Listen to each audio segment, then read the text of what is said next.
তাদের সকলের প্রতি ভালোবাসা, শ্রদ্ধা, কৃতজ্ঞতা ছিল। এরা আমাদের সম্পদ, এরা জাতীয় বীর।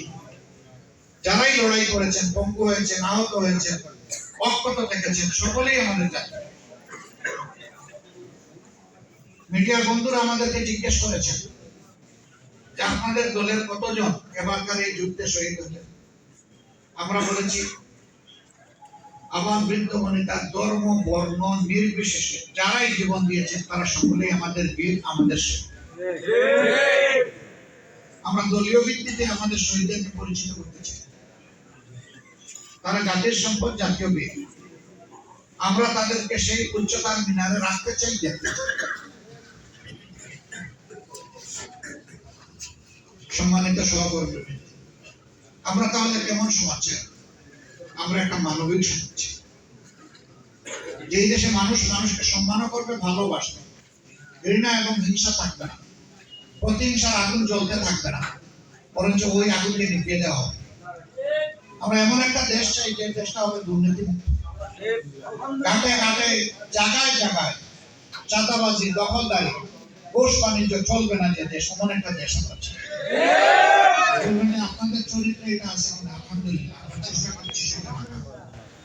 আপনারা জানেন আমাদের শীর্ষস্থানীয় দুইজন দায়িত্বশীল তারা মন্ত্রী ছিলেন, যাদেরকে পরবর্তী পর্যায়ে জুডিশিয়াল ট্রায়ালের মাধ্যমে কিলিং করা হয়েছে। তারা 3টা মন্ত্রণালয়ে সাফ করেছিলেন। আল্লাহ দেওয়া 4টা হাতের 20টা আঙ্গুল ছিল তাদের পরিচয়। দুর্নীতি মুক্ত, কোন দুর্নীতির দুর্গন্ধ তাদের হাতে লাগে নাই।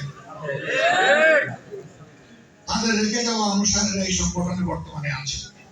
আমরা কথা দিচ্ছি, আমরা আল্লাহকে ভয় করে যদি কোনোদিন জনগণের খেদমত করার সুযোগ পাই, তাহলে সেবক হিসাবে কাজ করবো, মালিক হিসাবে। অতীতে যারা ক্ষমতায় গিয়েছেন বলেছেন জনসভা পরান্ড হবো, এরকম স্লোগান আপনারা দেখেননি, শুনেন নাই। কিন্তু সেই ধর্মকে ক্ষমতায় যাওয়ার পরে ভুলে গেছেন। 180 ডিগ্রি অ্যাঙ্গেলে তারা ঘুরে গেছে। তারা জনগণের সেবক হওয়ার কথা ছিল, তারা মালিক, জমিদার হয়ে বসেছেন। আর জনগণকে তারা তাদের ভাড়া দিয়ে মনে করেছে। আমরা জনগণকে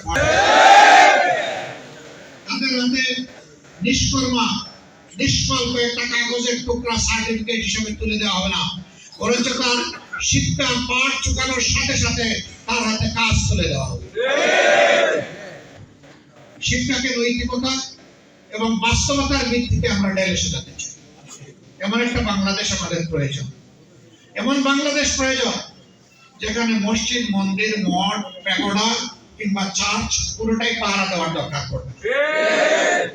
মিলেমিশে আমাদের সুন্দর বাগানে আমরা থাকবো। যার যার কাজ, যার যার ধর্ম, সে তার রুচি এবং তার চিন্তা অনুযায়ী সে আদায় করবে। সেখানে কেউ হস্তক্ষেপ করার দুঃসাহস দেখাবে। সেই বাংলাদেশকে আমরা চাই। তার কোনো প্রমাণ আছে কিনা? অবশ্যই আছে, অবশ্যই আছে এই দেশে। এই যে সম্প্রতি চট্টগ্রাম আদালতে একজন আইনজীবীকে কিছু উগ্র গোষ্ঠী হত্যা করলো, তারা চেয়েছিল এর মাধ্যমে বাংলাদেশকে তপ্ত একটা শ্মশানে পরিণত করবে। ফুটতে থাকবে বাংলাদেশ, জ্বলতে থাকবে বাংলাদেশ, বলে ফেলা হবে রক্তে, কিন্তু অধিকার পাবে, মূল্য পাবে। কৃষক তার মাঠে যে ফসল ফলায় তার মর্যাদা পাবে। অফিসের কর্মচারী আল্লাহকে ভয় করে কলম চালাবে। বিচারকের আসনে বসে মানুষের উপরে জুলুম করবে না। আমরা সেই বাংলাদেশ চাই। আপনারা কি এমন একটা বাংলাদেশ চান? এই বাংলাদেশের স্বপ্ন আমরা দেখি। আমরা কথা দিচ্ছি, এই দায়িত্ব যদি আল্লাহ তাআলা আমাদেরকে দেন, আল্লাহ ভালো জানেন, তাহলে জনগণের মনে অবশ্যই ভালোবাসা আল্লাহ পয়দা করে দেবেন। এবং সেই ভালোবাসার আমরা প্রতিদান দেওয়ার চেষ্টা করব ইনশাআল্লাহ। আমরা ভালোবাসাকে আমাদের জন্য আশীর্বাদ মনে করব। এই ভালোবাসার জন্য রেডি থাকবো এবং এই ভালোবাসার প্রতিদান হিসেবে আমরা জনগণের সেবা করার চেষ্টা করব ইনশাআল্লাহ। আমাদের সহকর্মীদেরকে ক্লিয়ার মেসেজ দেওয়া আছে, দায়িত্ব নেওয়ার আগে আপনার যে সম্পদ ছিল, দায়িত্ব পাওয়ার পরে তা সেই সম্পদের জন্য এক আনা বৃদ্ধি না পায়, সংগঠন আপনার সম্পদের দিকে তীক্ষ্ণ দৃষ্টি রাখবে। রাষ্ট্রের পর্যবেক্ষণ সংস্থা লাগবে না। এর জন্য দেশের বুকে আমাদের 2.5 কোটি পর্যবেক্ষক যথেষ্ট। এই সহকর্মীরাই আপনাদের দিকে তীক্ষ্ণ দৃষ্টিতে খবর রাখবে।